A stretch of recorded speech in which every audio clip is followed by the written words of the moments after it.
business comes actually third in my life, and that's the Lord, my family, and then the business.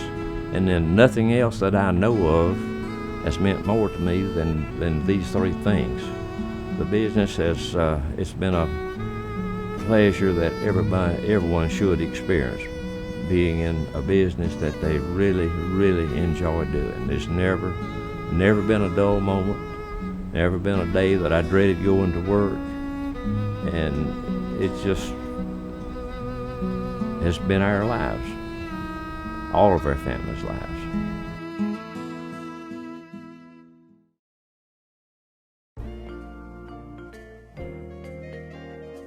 The business started in April of 1970.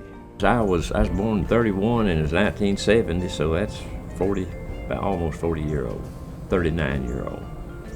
Sue was 10 years older than me, so she'd have been 49, I guess. Lord. I'm younger than he is. It began as a part-time venture. I had a friend that was with Trailways Bus Company, and he told me about the unclaimed bags that they had, and we went from there. I borrowed my dad's pickup truck and $300. That's what the first load went to Washington, D.C., and picked up the bags, and we looked like Jed Clampett's plan of coming back down from Washington, D.C. to Alabama. The first night that we opened the business, I knew then that there was a great opportunity there. I ran a little ad in the Daily Sentinel that Unclaimed Baggage open on Wednesday night from 5 till 8 and Saturday from 8 till 12. Well, after the first Wednesday night, we got such good response, we sold just about everything that we had brought in. And I called the guy up, I said, hey, you got some more bags? We're out of merchandise. For quite some time, just the family, with the help of my 2 young boys and my wife, which was a great help, we would go through and sort it. And that was a great pleasure of mine, one that I'd always dreamed about, having 2 sons in business with us. He would go and get airline bags and all that. And I tried to build the business. The business couldn't have gone on without her because I was on the road so much. She kept the business going all of this time. We'd go to Washington, D.C., to Miami, Florida, Cleveland, Ohio, Dallas, Texas, and Jackson, Mississippi. The company expanded. It was pretty fast to start off with. I had a friend that was associate editor of the Huntsville Times and did a front page story. That really, really helped the business, and from that, the other media kind of got hold of it. Oprah. Did you see a gold necklace that's about... Right.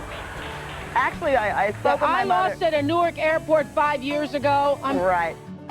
I feel that the business has been a great impact to the city of Scottsboro. Presently, the business is drawing over 1 million customers a year that comes into Unclaimed Baggage Center.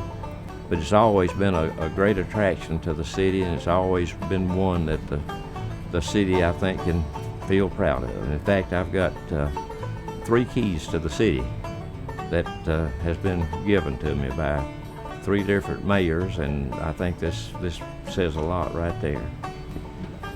Well, I can tell you some of the biggest surprises we had. I guess the first one was when we opened up the live rattlesnake out of a duffel bag. One of the most unusual things I think we found was a whole lot of Egyptian artifacts. These artifacts dated back until I think it was around 1500 BC. Everything was unusual. Everything is a surprise. You never know what's going to surprise you next.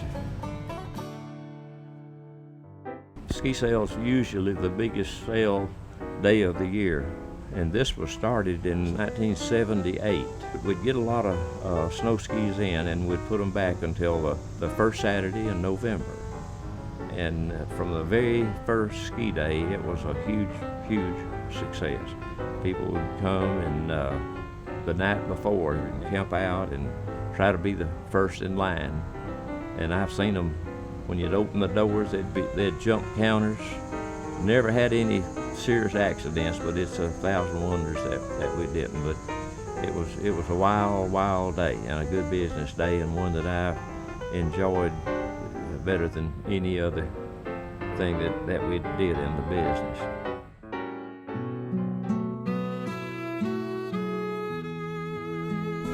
I just bless the Lord, oh my soul, for all that He's done for us. The present time, we're sitting out back on the patio enjoying ourselves. We've always been a business that tried to abide by the golden rule, tried to abide by the laws that Lord has set out for us, and we've tried to tithe their income from day one to this day of our income. We feel like that it's the Lord's money first, and then we live on what's left. A big percent of the merchandise that comes in benefits someone somewhere. Medical equipment and wheelchairs is donated to different organizations, and we've dedicated it to the Lord from the very beginning, and to this day it's still dedicated to the Lord. Our employees meant so much to us. I just want to leave behind a legacy of friends that we've made over the years. We've always had the best employees in the world, people that was honest and you could depend on. A lot of them are still there when we operated the business, and we love every one of them. And I hope that we had the respect of them too.